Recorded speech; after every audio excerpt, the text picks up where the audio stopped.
Seguimos poniéndola mañana en camino y tal cual lo habíamos dicho, nos acompaña hoy, nos vuelve a acompañar a propósito de un nuevo libro, Graciano Pascale, el periodista y escritor, autor de La cacería de Wilson, que bueno, porque hablar de Wilson por distintas razones siempre viene bien, pero además en el marco de su aniversario de nacimiento número 100, también este material resulta particularmente necesario y seductor. Hola Graciano, buen día, bienvenido. ¿Qué tal? Buen día, ¿qué tal? Yo creo que usted lo conozco. te digo que te veo a vos más que a buena parte de mi familia, ¿no? Y lo mismo te debe ocurrir. Viceversa.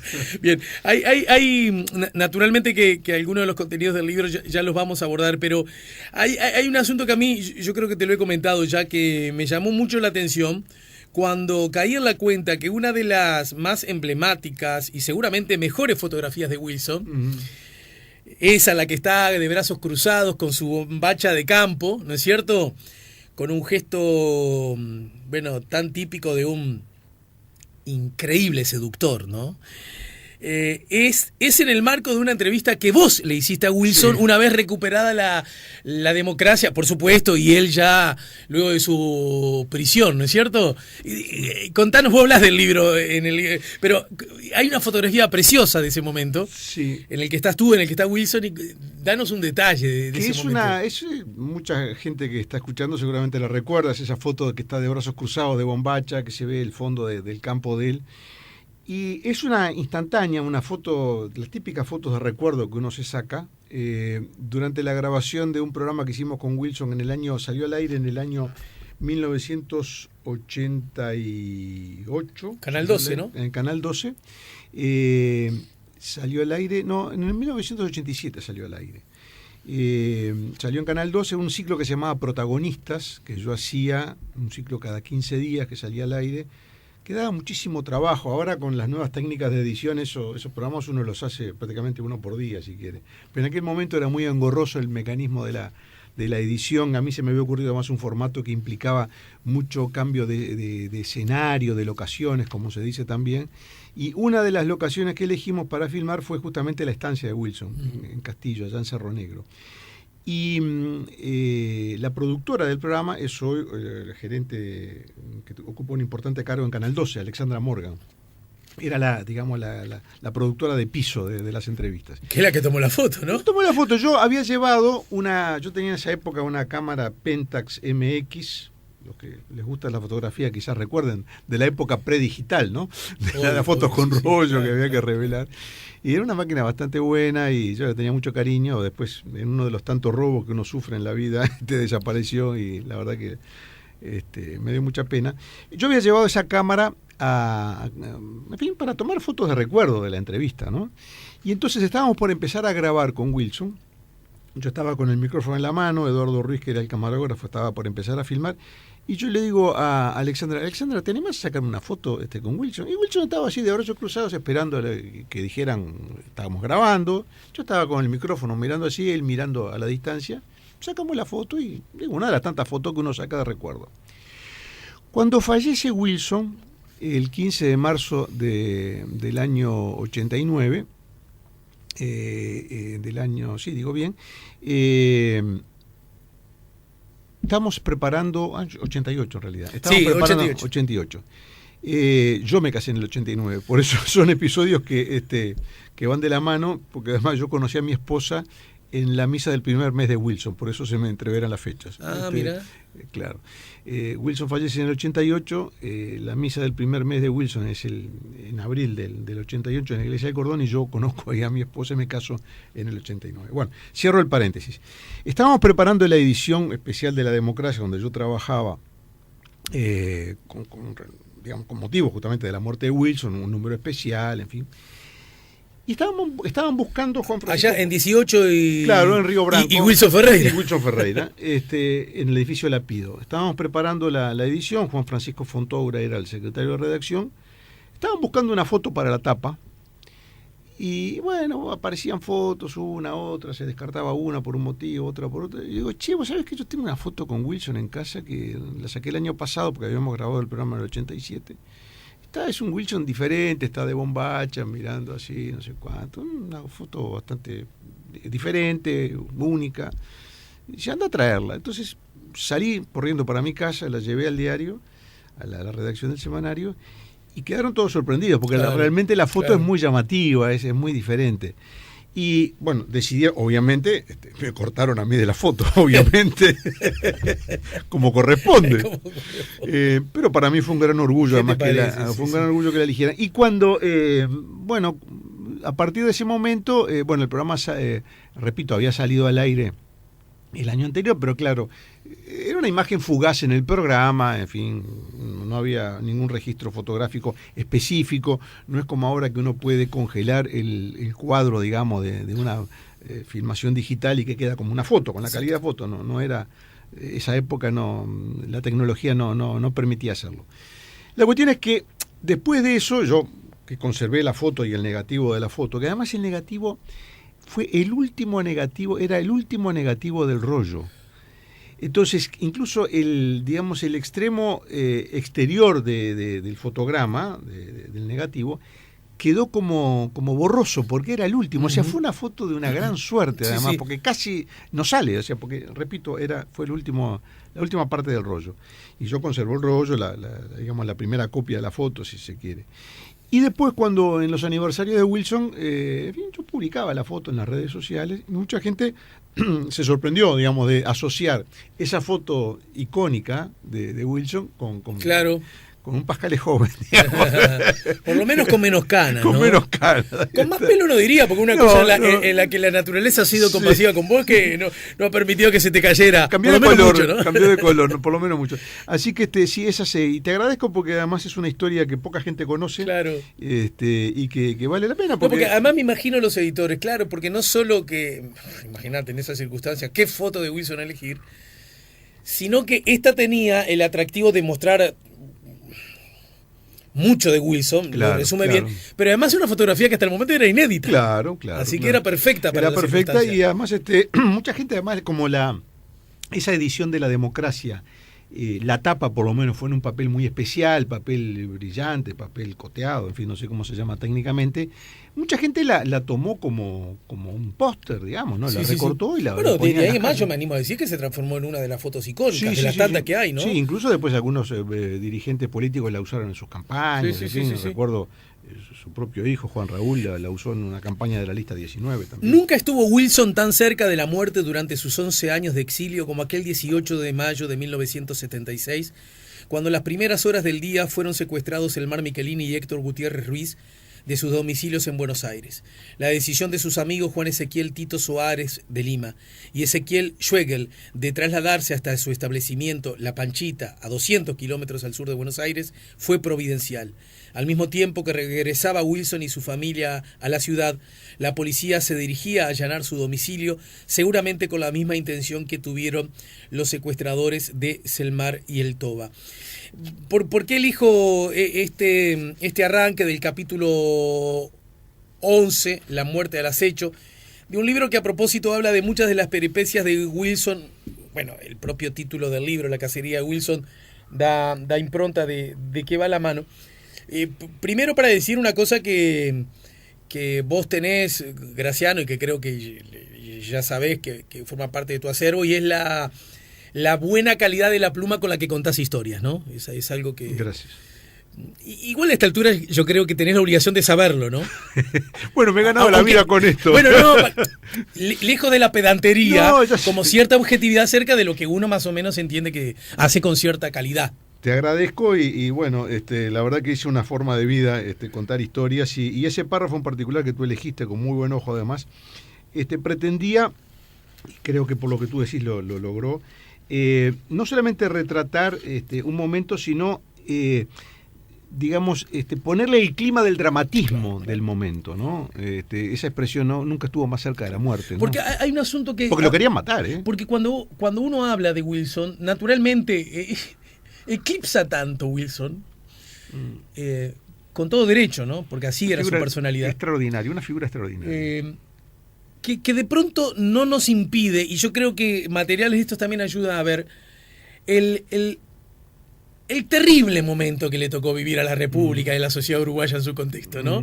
Quiero decir, esa cosa de que fuera del país mataron a 2 legisladores, pudieron haber matado a uno de los voceros más genuinos de buena parte de la población, ¿no? Esa locura desenfrenada a límites sin límites. Sí. Que aún en momentos de desconcierto, que con todo derecho mucha gente puede tener acerca del presente en distintas circunstancias y distintos temas, son incomparables en cuanto a la dimensión de lo que nos tocó vivir y de lo que ahora con otras aguas estamos viviendo. No sé si logro transmitir Totalmente, y solamente el que lo vivió o tiene recuerdos de su propia experiencia personal puede llegar a entender lo que tú estás diciendo. Solamente el que lo vivió. Y cuando digo el que lo vivió, no significa que haya que haber pasado por esa peripecia de haber estado cerca de la muerte por por un asesinato por encargo, como creo que fue el caso de lo que tú mencionaste, sino por el clima que se vivía en el país en aquel momento. Solamente el haberlo vivido permite calibrar hasta qué punto tu razonamiento encaja en la realidad. Fue un momento, ¿cómo decirlo?, de extravío, de locura, que implica una ruptura de la realidad, una ruptura de la cotidianeidad más elemental, ¿verdad? De saber que uno puede ir caminando por la calle, que no va a tener un problema y que uno puede decir por la radio lo que le parece que tiene que decir dentro del margen de respeto, naturalmente, y de corrección que corresponde, pero sin temer que una opinión, que una palabra, que una cosa que uno escriba le puede acarrear algún problema con la justicia. A mí me tocó, digamos, como periodista, escribir algo que no le gustó a las autoridades y terminé preso. O sea, hoy a nadie se le ocurre, claro. Como tú decías, comparando situaciones. Uno puede tener la opinión que quiera tener sobre cualquier situación de hoy, de ayer, del pasado, etcétera, y del presente. Ahora, hay cosas que a uno no se le ocurren. Uno no se le ocurre, por ejemplo, que hoy en el país, a nadie se le ocurre sensatamente pensar que uno por escribir, dar una información o publicar algo, decir algo por la radio, termine preso, o termine torturado, o termine muerto. Claro. A nadie se le ocurre. Y en esa época pasaba. Quizás no con gran frecuencia, como de repente pasa en otros países, pero pasaba. Y siempre me pregunto, ¿cómo fue posible llegar a eso? Claro. ¿No? Yo siempre, aludiendo a la locura, es decir, sí. ¿Qué nos pasó? ¿Cómo se llegó a eso? ¿Cómo se llegó a eso? Y las cosas que uno vive a cierta edad, en el caso mío, saliendo de la adolescencia, entrando en la juventud. ¿Vos de qué año sos? Yo soy de 54. Uh-huh. O sea que a mí el golpe me agarró con 19 años. Pero ya previamente había todo un clima en el país muy particular. Entonces, eso claramente marcó mi vida. O sea, yo ahora tengo 65, ya tengo el horizonte de cualquier persona que tiene 65, que ya piensa en fin, que le quedan 20 minutos del segundo tiempo, digamos así. Vamos a decirlo en términos futbolísticos, ¿no? En el mejor de los casos, ¿no? De 25 minutos del segundo tiempo, tiene que administrar la pelota. Pero no hay alargue. Capaz que hay alargue y hay penales, no se sabe. Capaz que te sacan la roja. No se sabe, pero que estás en el segundo tiempo, Bueno, entonces, pero a pesar de todo eso, y a pesar de todo lo que uno vivió desde entonces hasta ahora, a pesar de todo eso, ese momento, ese periodo y esa peripecia es, digamos, la marca que uno tiene en el cuerpo, ¿no? Entonces, uno siempre vuelve a eso, ¿no? Hablando de la locura, ¿no? Te robo la imagen para seguir navegando por tu libro.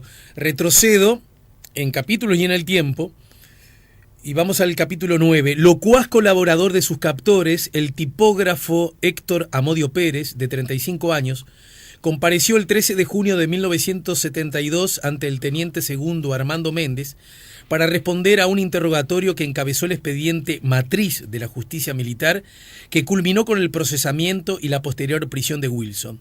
Tras declarar que integraba el MLN desde 1964 con el alias de Ernesto y Gustavo, la segunda pregunta de este interrogatorio que se le hizo a Amodio tiene como objetivo a determinar si el interrogado conocía al diputado Héctor Gutiérrez Ruiz, presidente de la Cámara de Diputados. Amodio respondió que sí, y luego afirmó que desde 1970 el diputado mantenía un vínculo con el MLN, donde era conocido como el Toba, curiosamente el mismo alias con el que todos le conocían en el país.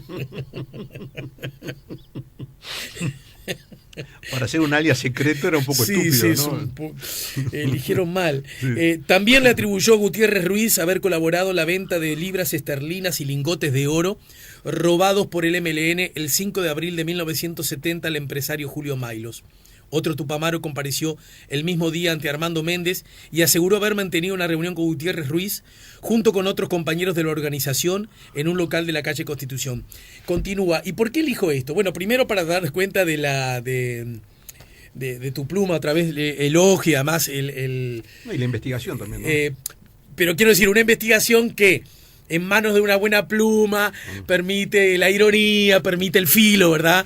Y eso el lector lo agradece, y los editores también, ¿no? Si por algo publican tu libro, porque mira que el señor Planeta publica porque quiere hacer negocio con tu libro, ¿no? No solo porque le cae bien. En todo caso, a mí me parece interesante advertir como en esta especie de sucesiones de episodios de esta gran cacería, la misma uno va descubriendo, cuando los mete uno al lado del otro, que han tenido sus distintas etapas, sus distintas formas y sus distintas estrategias para llegar a la misma conclusión. Cazar a ese tal Ferreira Aldunate, ¿no es cierto? Este es un elemento del cual, bueno, ahora últimamente se ha hablado un poco más cuando volvió a la escena Amodio Pérez, ¿no es cierto? Y sobre el cual vos has insistido, me consta, porque en el programa de la televisión de la tarde vos has insistido mucho acerca de esa estrategia de salpicar las vocaciones no democráticas de una organización que intentó combatir las leyes de la democracia y una respuesta del Estado que también terminó siendo paradójicamente lo mismo, con representantes genuinos de la voluntad popular, ¿no? Y esa observación que tú haces, que es muy ajustada a la realidad, para mí, y esto es una conjetura personal, que de alguna manera el libro ofrece elementos para apoyar esa conjetura, todo eso que tú describes para mí formaba parte del plan global del golpe de Estado. Obviamente yo no pude acceder al documento llamado Golpe de Estado. Plan global de golpe de Estado. No sé si alguien lo escribió. Presumo que sí, además, porque los militares son personas entrenadas justamente para hacer eso. Son entrenadas para planificar al mínimo, al detalle más mínimo, y para ejecutar lo planificado. O sea, si uno piensa en cualquier acción militar, están esas dos fases, ¿no? La planificación, usted tiene que tomar aquella colina. Bueno, muy bien, ese es el objetivo. Y tiene que hacer un plan para tomar la colina. No sé, voy con 10 hombres, ataco por el costado, le tiro unos morteros, no sé, bomba de humo, no sé, hago un plan y cumplo el plan para llegar al objetivo. Un golpe de Estado no es una cosa que se improvise, o sea, está la logística de un golpe de Estado, está la coordinación de distintas acciones, militares, políticas, psicológicas, logísticas, que es imposible decir, che, muchachos, están tomando unos mates en el cuartel, che, ¿qué tal si hacemos un golpe de Estado hoy? No es así, no funciona así. Obviamente no funciona así. O sea, hay detrás de un golpe de Estado, repito, en cualquier país del mundo, o sea, digo, golpe de Estado como una acción militar con finalidad política, digamos, se planifica. Y acá, obviamente, había una planificación logística, material. Bueno, muchachos, ¿qué hay que hacer? No sé, hay que tomar el Palacio Legislativo, hay que tomar una radio para emitir una proclama.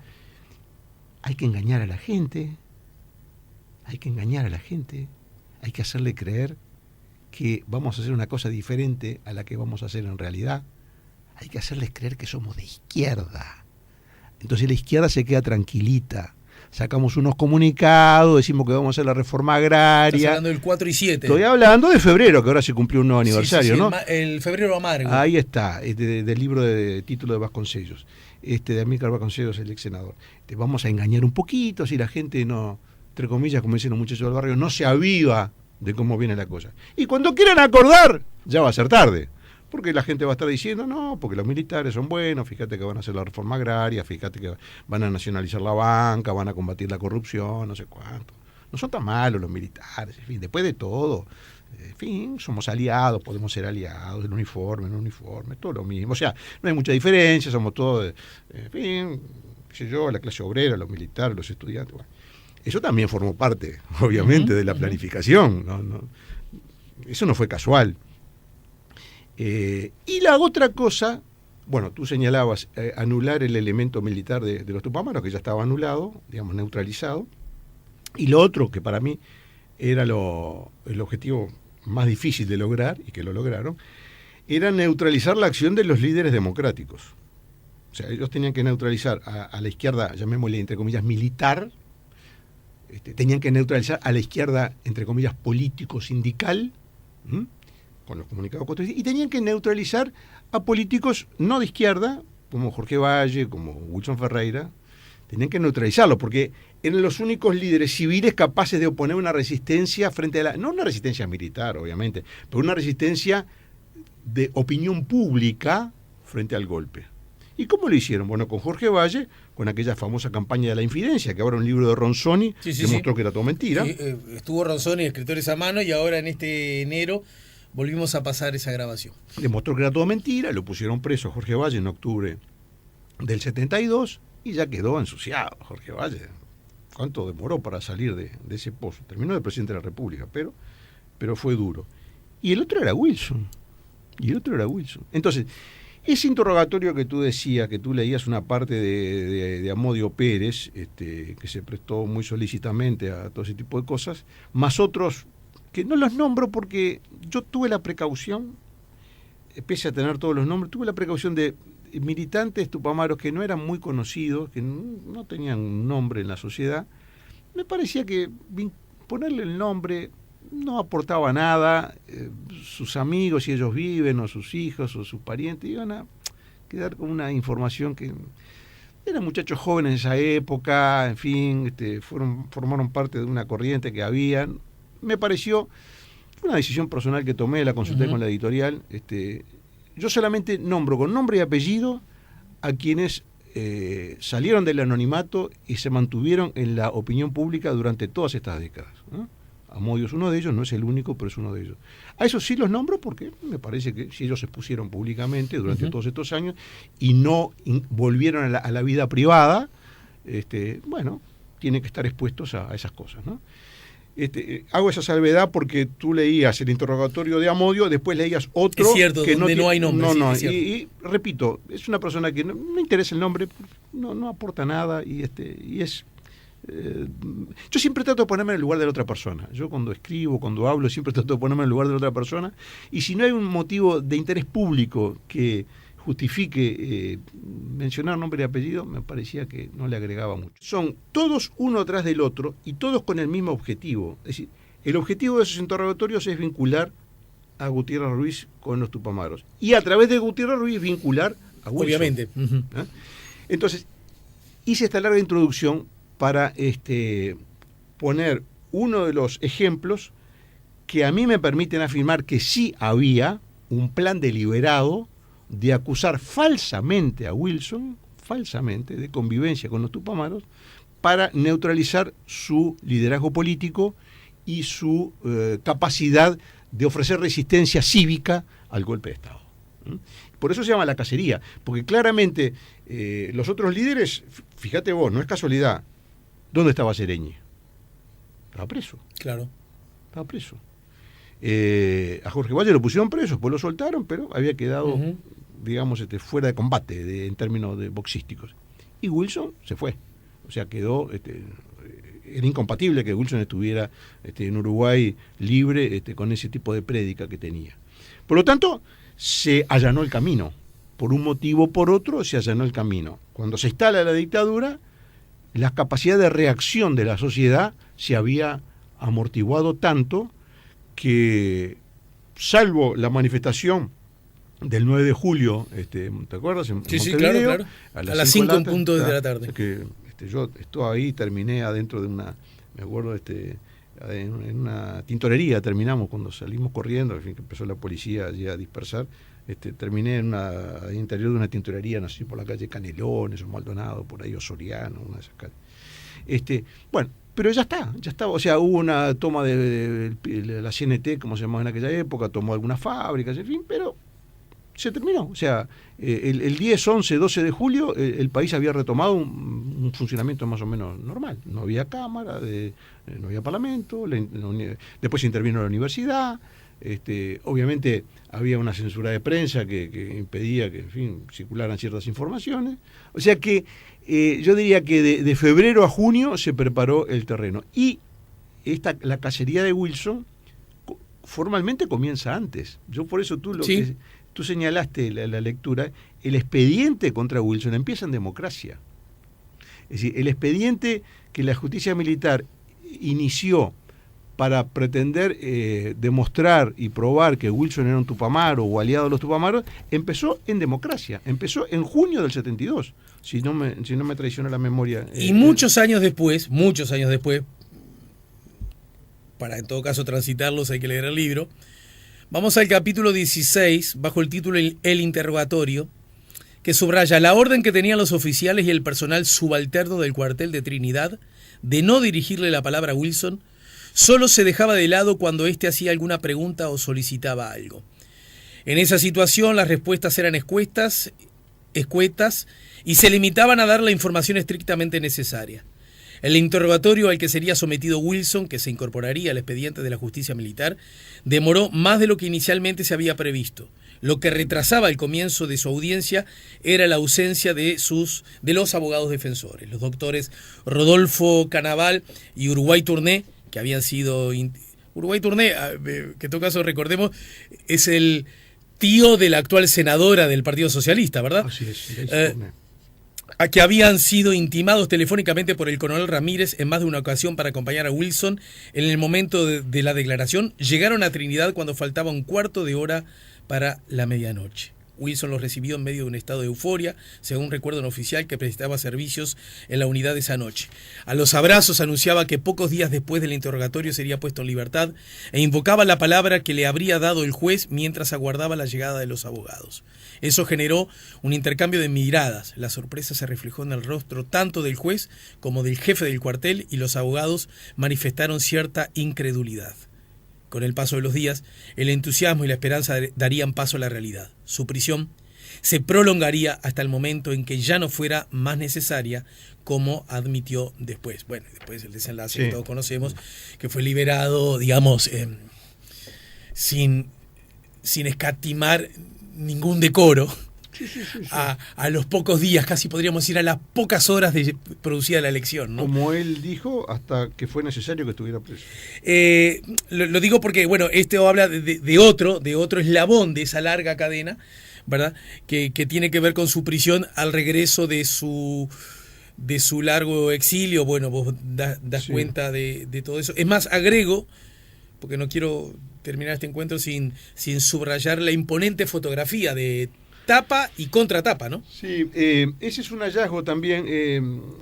Cuando uno tiene la suerte de su lado, pasan esas cosas. Yo encontré esa foto en Trinidad, en una visita que hice, y quedé totalmente sorprendido. Yo accedí a esa foto, que es la clásica foto que se toma a los procesados, ¿no? De frente y de perfil, y accedí a la ficha dactiloscópica donde están las huellas digitales de Wilson y la firma de Wilson en la ficha, ¿no? Así que bueno, yo atesoro ese material ahora y son, bueno, ahora son documentos históricos, claramente, ¿no? Pero tú señalabas en la lectura de la introducción de ese capítulo que tiene el interrogatorio de Wilson, que realmente es un documento histórico, la confianza o la convicción que tenía Wilson de que iba a ser liberado a las pocas horas o a los pocos días. Y a mí siempre me quedó la duda, pese a que efectivamente yo recabé los testimonios que demuestran eso, o sea, tanto de ese oficial que estaba en ese momento en la unidad militar de Trinidad y que me contó muchas cosas, como de allegados a los abogados, que él estaba convencido de eso. Ahora, a mí siempre me quedó la duda de si él lo decía porque estaba convencido o porque quería transmitir, en fin, una nota de esperanza o transmitir aliento y fuerza a los que estaban afuera. Siempre me quedó la duda, porque cuando yo, en esa entrevista que tú mencionabas de la famosa foto, en uno de los tramos de la entrevista, yo justamente una de las preguntas obviamente tenía que ver con su regreso al país y por qué lo había decidido y por qué en esa fecha, y si no pensaba que esa fecha no era oportuna y por qué no lo había hecho antes y por qué no lo había hecho después. En fin, las preguntas, sí, claro, lógicas, ¿verdad? Frente a una situación de ese tipo. Y él me decía, no, dice, yo estaba siguiendo el libreto que de alguna manera habían escrito otros y yo no podía torcer eso. O sea, estaba determinado que yo tuviera que volver en esa fecha y que iba a estar preso hasta que pasaran las elecciones. O sea, él lo sabía. Ahora, lo supo después de haber vivido los hechos, lo sabía de antemano y digamos, se dirigió a la trampa voluntariamente, digamos, como asumiendo el sacrificio que iba a pasar. Se confió en la palabra de otros dirigentes políticos que le aseguraron que iban a ser una gran fuerza popular en la calle para lograr su liberación. En esa misma dirección hay otra hipótesis que tiene que ver incluso que sería hija de la propia avasallante personalidad de Wilson, y es el de generar cierto desapego de la realidad, ¿verdad? Sí. El propio entusiasmo, la propia mirada todopoderosa que Wilson, sí. Legítimamente genera, aún con sus propias fuerzas, ¿no? Podían dar la pauta. Yo recuerdo que en aquellos tiempos, incluso la llegada a Wilson, que fue una de las tantas razones que provocó que yo saliera a la calle, y yo recuerdo dirigentes de la época, no quizás los de primerísima línea que salían en el informativo, dirigentes, pero que sostenían, Wilson llega y desfila por 18. Algo como Wilson todo lo puede, ¿no? Una especie de vendaval, ¿no? Llego yo y se cae la dictadura. Una cosa así. Que sobre eso impone y propone su propio relato el expresidente Sanguinetti, justamente las antípodas, ¿no? Señalando, yo con Wilson estoy tranquilo porque yo en Santa Cruz le dije, mirá que va a pasar esto y esto.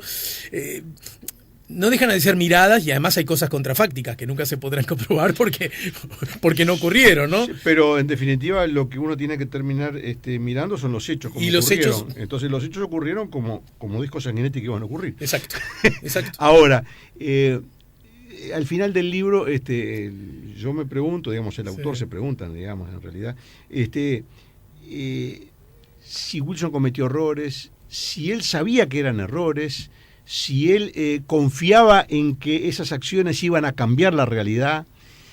Yo creo que sobre esos temas Wilson de repente pensó una cosa y lo opuesto, no diría al mismo tiempo, pero luego de pasados los hechos. Pero yo creo que sí, tú señalaste en la introducción de la pregunta un elemento que es fundamental, y es la necesidad de transmitir confianza, convicción y esperanza a sus seguidores. Porque él lo manifestaba además en las cartas, que además las cartas no eran dedicadas a la difusión, porque sabía que eso no iba a ocurrir, solamente al destinatario y quizás a un público mucho más... En todo caso muy reducido, ¿no? Muy reducido. Yo accedí a alguna de esas cartas, y se publica además el facsímil de las cartas y se transcriben, cartas sobre todo de contenido político, ¿no? Y él va en esa línea, y después también agrega elementos de análisis político del momento ese que se estaba viviendo. Y a uno que, leyéndolo con el paso del tiempo, uno dice, caramba, pero Wilson no podía ser tan ingenuo de pensar que él llegaba y se caía la dictadura. O sea, hay elementos que en un hombre inteligente, digamos, con la capacidad de análisis que tenía Wilson, yo creo que no se le podían escapar. Y es el hecho de que, bueno, si hay una situación de facto en el país y hay una determinación de una forma de salida de la dictadura, que entre otras cosas también, eso tampoco se ha escrito mucho, pero también implicaba, la salida de la dictadura también implicaba la derrota del plan político del general Álvarez, ¿no? O sea, eso tampoco hay que dejarlo pasar. O sea, había había un proyecto personal del general Gregorio Álvarez de perpetuarse en el poder. Sí, sí. Entonces, lo que generó un problema incluso dentro de las Fuerzas Armadas, ¿verdad? Entonces me parece que tampoco es de despreciar ese factor, ¿no? O sea, bueno, Macanudo, Wilson no logró digamos, desarticular la dictadura, pero seguramente su presencia, su prédica, su acción, sí fue muy importante para generar, junto con otros factores, ¿no? Para generar un giro en un plan que también existió en algún momento, que era el de perpetuar políticamente al general Álvarez como presidente electo, porque no nos olvidemos que la Constitución del 80, que fue derrotada, se preveía el candidato único. Exacto. ¿Y quién iba a ser el candidato único? Era Álvarez. Graciano, en el final, a propósito de esto, solo por hoy, vos, naturalmente que a vos te encantaría que la China entera comprara este libro, porque entre otras cosas sería un buen negocio. Pero especulemos que eso va a ser poco probable. El Uruguay es un mercado chico. El Uruguay es un mercado chico y Wilson, para fortuna del Uruguay, era uruguayo. Y el Uruguay es un país muy pequeño que incide poco, pero yo te puedo asegurar que si Wilson hubiera sido argentino, italiano, norteamericano, español, alemán, de cualquier país, digamos, de cierta significación, Wilson era un personaje mundial. Sí. No tengo ninguna duda. Y en ese contexto, vos cuando escribiste este libro, cuando lo planeaste, ya que hablabas hoy de planear, ¿verdad? Lo pensaste creyendo que podría ser útil o de interés. ¿Para quiénes? Lo grosereo, ¿no? Solo para los blancos, como si fuera solo patrimonio. Estoy grosereando deliberadamente. Para los hijos de aquel tiempo que vieron, lo que decías hoy más temprano, la dimensión de los hechos que le ocurrieron a nuestro país. ¿Para qué y para quiénes? Este libro nace de una frustración personal. La frustración personal... y a su vez nació cuando Gerardo Sotelo presenta en el año 2015 su libro Las cartas contra el pecho, que narra básicamente el viaje de Wilson en el barco de Montevideo a Buenos Aires, que llega a Montevideo el 16 de junio del 84. Yo trabajaba en La Democracia en ese momento y estaba, digamos, designado para, digamos, ir en el barco y escribir, en fin, ser partícipe de esa jornada.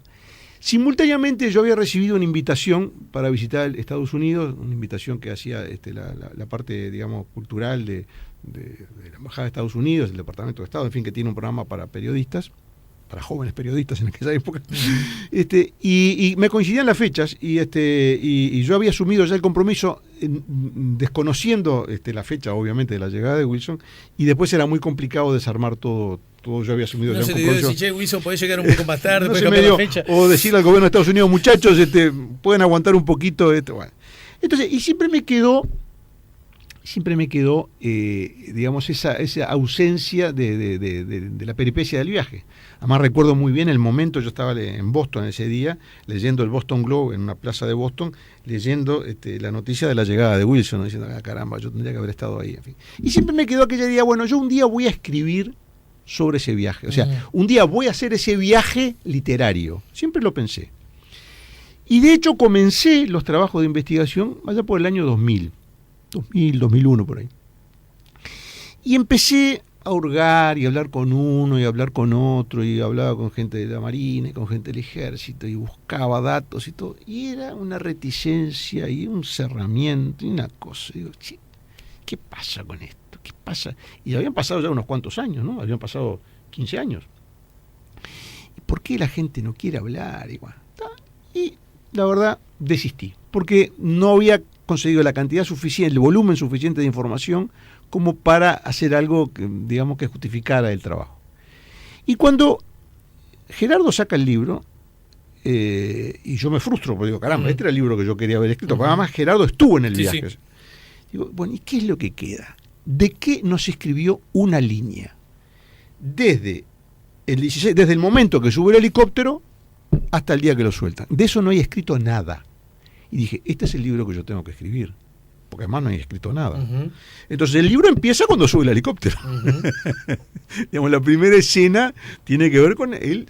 O sea, el libro empieza donde terminan todas las otras crónicas. Claro. Porque ahí arriba del helicóptero estaba el piloto, el copiloto, el médico, el capitán Gianni, que lo lleva arriba del helicóptero, que era el único personaje hasta ese momento conocido, y Wilson. Entonces, ahí empieza el libro, porque yo pude hablar con el piloto del helicóptero y pude conseguir mucha información, y a partir de ahí se empezaron a abrir, todas las puertas que estuvieron cerradas durante tantos años se empezaron a abrir. Por lo tanto, ¿para quién? El libro, bueno, en primer lugar para mí, porque ya que no pude hacer el viaje, ya que no pude, una manera de acompañar ese proceso. Y después yo creo que, básicamente, por la documentación que yo pude conseguir, yo creo que sí que es un aporte al conocimiento de los hechos, la mayoría desconocido, por ejemplo el interrogatorio a Wilson nunca se había publicado, los otros interrogatorios tampoco, y incluso la comparecencia de Wilson en el Congreso de Estados Unidos, se publicó la presentación larga, digamos, que hace Wilson, pero nunca se publicó el intercambio de preguntas y respuestas con la Subcomisión de Relaciones Exteriores, donde a él le preguntan y contesta, pregunta y contesta. Eso nunca se publicó, y yo lo conseguí, lo publiqué. O sea, cartas inéditas. Entonces yo creo que con el paso de los años, además hay ya una generación que está activa en la vida del país, una generación que está actuando y que está tomando decisiones, que no fue contemporánea y que ni siquiera había nacido en ese momento. Entonces, no es un libro de historia en el sentido de que, por definición, la historia la escriben los no contemporáneos. El contemporáneo puede hacer una crónica, puede hacer un relato, puede contar lo que vio. Ahora, la historia, digamos como una mirada más global, tratando de interpretar procesos, vincular episodios y tejer hipótesis. Por definición la escriben los no contemporáneos, los que no están tocados por los hechos tal como lo vivieron. Entonces, no es un libro de historia en ese sentido, es una crónica con mucha documentación, y es un relato, si se quiere, un relato periodístico de un episodio sobre el cual nunca se había escrito. O sea, ¿qué pasó desde que subió el helicóptero hasta que lo soltaron? ¿Qué pasaba en la cárcel? ¿Cómo eran las visitas médicas? ¿Qué le decía al médico? ¿Qué comía? ¿A qué hora hacía ejercicio? ¿Cómo era su habitación? En fin, esos detalles que no quedaron registrados. Y bueno, la verdad que me gusta pensar que yo hice esa contribución, y que dentro de unos años, cuando uno no esté, porque un día no vamos a estar, y haya nuevas generaciones, que sea la generación de mis nietos, digamos así, puedan decir, mirá, vamos a leer acá qué fue lo que pasó. Y otros libros de personas no contemporáneas que, tomen eso y lo vinculen. Van a aparecer otros documentos a los cuales yo no pude acceder, que quizás pongan en contradicción algunas de estas cosas, o quizás aparezca el plan del golpe de Estado y me dan la razón a mí. Pero me parece que es un intento de acercarse a la historia, porque además la historia de los países es como la historia de las personas y las familias, ¿no? O sea, cuando hay un vínculo de afecto, eso forma parte del tesoro común, ¿no? Los recuerdos, las vivencias. Acá ya no importa si es blanco o colorado del Frente Amplio, es algo que le pasó a un uruguayo, a un compatriota, que representaba a muchos miles de compatriotas, y que se inserta en una historia donde seguramente hay responsabilidades cruzadas, seguramente también. ¿Por qué no? Wilson cometió errores. El libro se lo pregunta, además, no cometió errores, no cometió un error de evaluación, no, esta señal no la interpretó correctamente, fue, digamos, como una hoja en la tormenta, que se lo llevaba a la tormenta y él no pudo hacer nada, no pudo torcer nada. Como un líder político de esa magnitud no pudo proveer, no pudo generar una táctica, digamos, o una estrategia que permitiera neutralizarlo, que él no saliera tan perjudicado? ¿Por qué se ensañaron tanto con él? Es otra pregunta. ¿Por qué?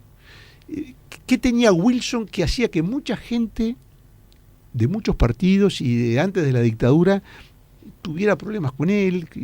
En fin, ¿no? Es una personalidad muy avasallante. De su propio partido incluso, ¿no? Empezando por su propio partido. O sea, ¿qué había en Wilson ahí? O sea, Wilson realmente era una persona muy compleja, una personalidad fascinante, con una inteligencia, una rapidez, una atracción personal irresistible, pero que, como todos los seres humanos, también tiene una parte oscura, ¿no? Porque todos los seres humanos la tenemos, ¿no? No hay ningún ser humano que no tenga una parte así un poquito oscura, ¿no? Entonces, el libro no pretende transitar por ese camino, por supuesto, ¿no? Pero yo creo que plantea también preguntas que quedan flotando. ¿Y por qué este hombre no pudo en su momento tener todo unido a su partido? Por ejemplo, como tú señalabas, ¿no? ¿Por qué hubo una división dentro de su partido? ¿Por qué no lo pudo mantener unido? Y sin embargo, generó una corriente que todavía hoy, a tantos años de su muerte, está muy viva en el país, ¿no? Está muy viva, quizás como pocas otras, y además sin haber nunca ejercido el poder, porque hay otras expresiones, por ejemplo el vallismo, ¿no? Que marcó una impronta en el país y que dejó, digamos, una marca importante en la historia, lo hizo a partir desde el poder, digamos, ejerció una influencia en el país desde el poder. En cambio, la influencia de Wilson no es desde el poder, es desde el llano, ¿no? Y cómo logra mantener una vigencia un político cuyo objetivo es llegar al poder y cambiar la realidad, no lo consigue y sin embargo mantiene vigencia. ¿Dónde está el secreto de esa vigencia? Nos despedimos con palabras de Wilson, que ante la pregunta del autor, ante una pregunta que vos le hiciste, dice: yo, por ejemplo, pienso en la noche del día en que me liberaron, los fuegos de los paisanos a ambos lados del camino y una multitud cariñosa en la explanada municipal. Y en esos momentos uno dice, bueno, valió la pena realmente. Gracias, Graciano.